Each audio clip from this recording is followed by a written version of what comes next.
Hello and welcome to the fourth episode of Finding My Voice. I have amazing news. This was not supposed to be the topic of today's episode, but I do have to mention it. My official name change came through today. I am officially Alvild Katarina Jansdotter, and the last name I will not say out loud here. If you know me, you know me. But this is amazing. Finally, it's official. My dead name can be scrubbed from everywhere now. I can get a new passport, new driver's license. The bank's going to take about a week to update, but yes, it feels really, really good. So, onwards with the episode. I am going to address the hormone thing. A friend asked me to talk about not just hormones, because I am on HRT, hormone replacement therapy, but also a parallel on my character that I'm playing on the same friend's campaign. Well, she's a player of the campaign. You know what I mean. So, all right, let's start out with what hormone replacement therapy has done to me so far.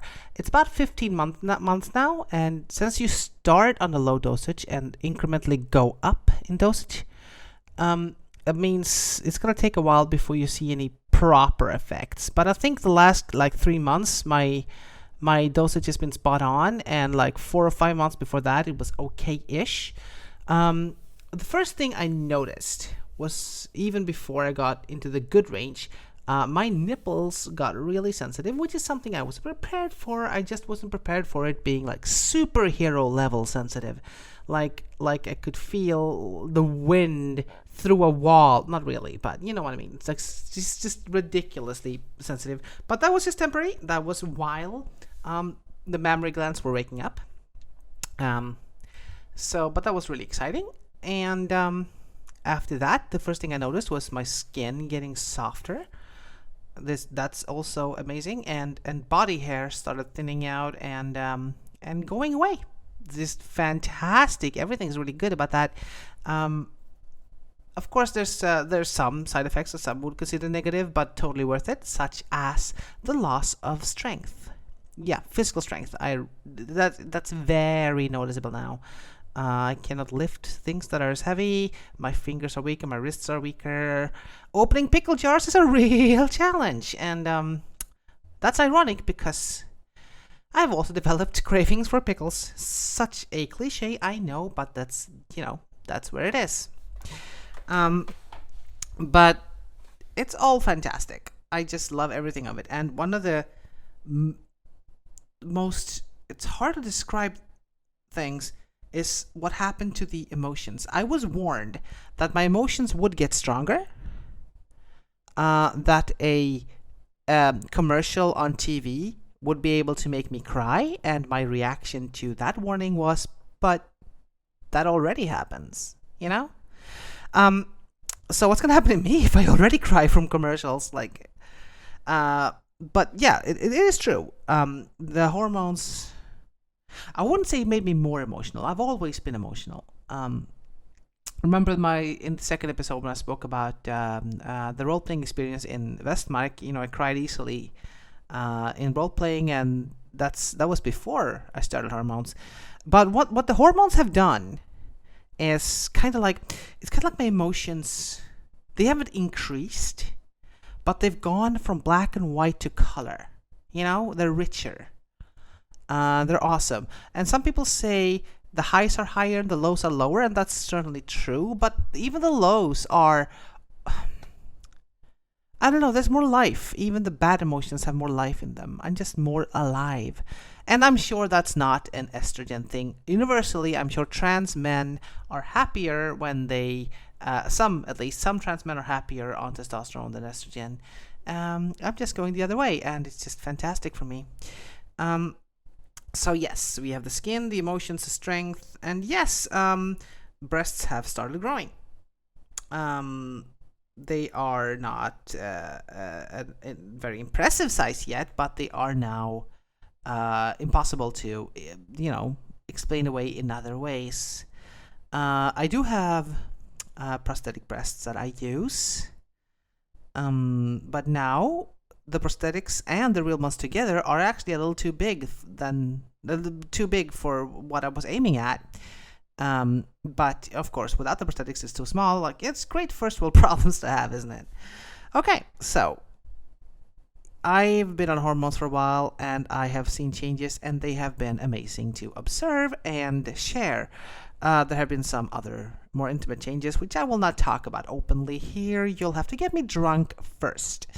But on to the character. I made a Dungeons and Dragons character, which I based on a character from The Marvelous Land of Oz, the book. And I love the character because it's a very clear, at least to me, it's a clear metaphor for trans people. It's the character Tipitarius / Ozma. I bet not all of you knew that the queen of the Land of Oz in the books is trans. Now, if it's a positive trans story or a negative trans story depends on how you look at it. There are two interesting ways to interpret this. Tipitarius starts the book as a boy, going out doing good, becoming a hero, and when trying to rescue the princess that has been lost for many years, it turns out that the princess was hidden as an infant, transformed into a boy, and raised without knowledge of it, and it was Tip. So Tip finds out that the princess that, quote-unquote, he was trying to rescue is him / herself. And in the end of the book, the White Witch refuses to let the transformation stay because it's false, right? And Tipitarius transitions to Ozma and becomes princess / queen of Oz. And whether or not this is a positive story depends on how you look at the transition. The negative story is that Tip grew up a boy and was fine with being a boy and is now forced into living as gender that he does not identify with. And he was forced to magically transition back to his birth sex, which is not the one he should have had because the magic helped him in that sense. Now, that's a very negative way to look at it. I don't think that makes a story... That's what the story meant, because that makes the White Witch really, really nasty and evil. But I choose to have the positive spin on it, where the change is a metaphor for the separation, the incongruence between gender and sex, right? Where Ozma was transformed as an infant. That metaphorical change happens in the womb for a binary dysphoric trans person such as I.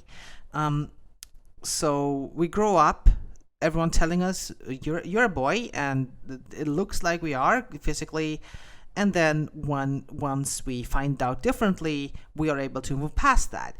And looking at it that way makes the story very positive for Ozma, because the transition gives her the right body, and it does seem that that's accurate, the accurate interpretation, because Ozma is happier afterwards, not having fully understood who she was. She is nervous right after the change, but that does settle quite quickly. So yes, I'm happy with going with the positive interpretation, and that's where I went with the D&D character.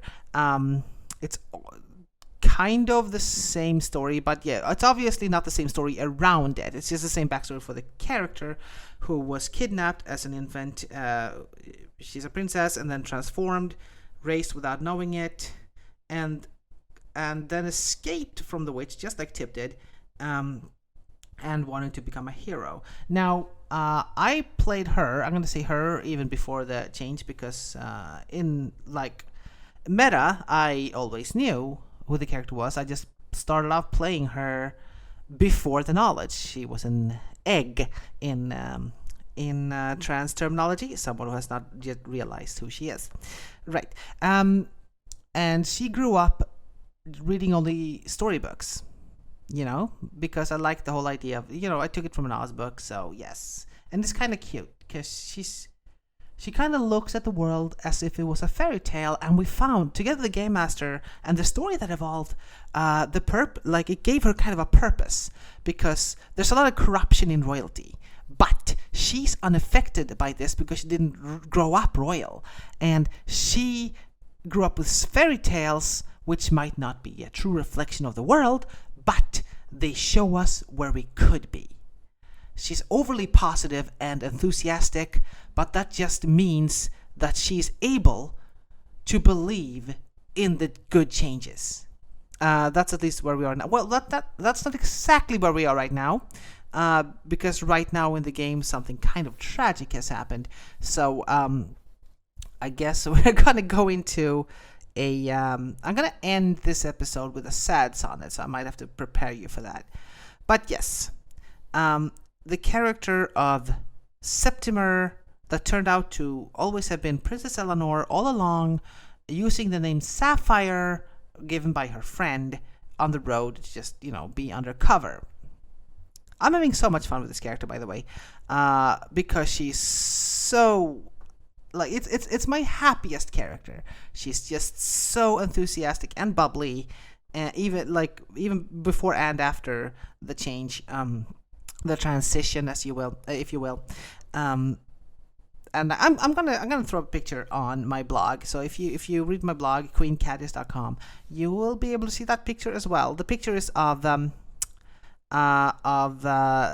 Sapphire just having broken the curse without knowing what it would do, and just realizing that she's actually the princess. And next to her is another character named Kirith, an elf who is her friend, and they're all quite shocked about the change. It's a funny picture. It's cute.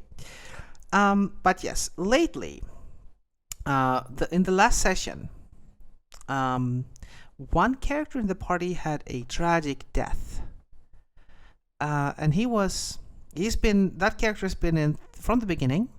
Saw Sapphire's change. He was a good person. His name was Harding. But he had a hard time accepting and getting past, because he was friends with Septimer, and he had some growing to do in realizing that, all right, something about my friend was different, which was a cool thing, because that happens in real life too. And towards the end, he did get past it, and like, fine, we're friends. You're the same friend, and that was just a lovely, lovely story. And he was on his own quest to, not really a quest. He had a tragic backstory where he had to leave the love of his life because a baron wanted her, and he was very aggressive and endangered everyone if he couldn't get what he wanted. And he thought he did the right thing by leaving and making sure everyone was safe, because he was making the baron angry by his presence. Of course, he left her with someone she didn't want, and that's not right, but he didn't quite see it that way. He always helped people in need, protected the party, and he was against, most of the time he was against killing the bad guys, just giving them a chance to redeem themselves and making something good of their lives. And he was not driven by greed. He was not interested in money. So Harding was the hero that Sapphire thought she wanted to be before she realized she was not a boy at all. So it really, Harding's journey really inspired Sapphire, and she looked up to him a lot.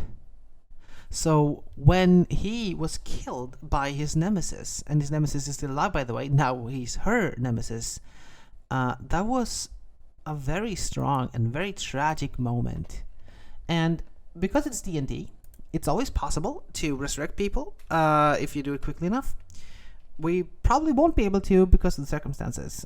We probably won't be able to get a hold of his body, so it looks like he's done for. I will get back to you about what happens, but I have written a sonnet from Sapphire's point of view about the death of Harding, because he has died, and if we manage to bring him back, well, the sonnet is still valid, because for a time he was dead, even if we do bring him back. This was very hard on Sapphire, because she did see the world as a fairy tale, and she did see him as the perfect hero of a fairy tale. This has shaken her to her very core. So this sonnet is called To Harding. Of every curse befallen me, the folly of a childish mind by far the most egregious be, now innocence be left behind. My friend, thy heart was pure and true, protected us and all in need. Thee let the wicked start anew, a soul of mercy free from greed. No hero ever stood as tall, no champion more due high praise. Instead, I had to watch thee fall, death as reward for angels' grace. Now childhood's over, kind hearts fail. This never was a fairy tale.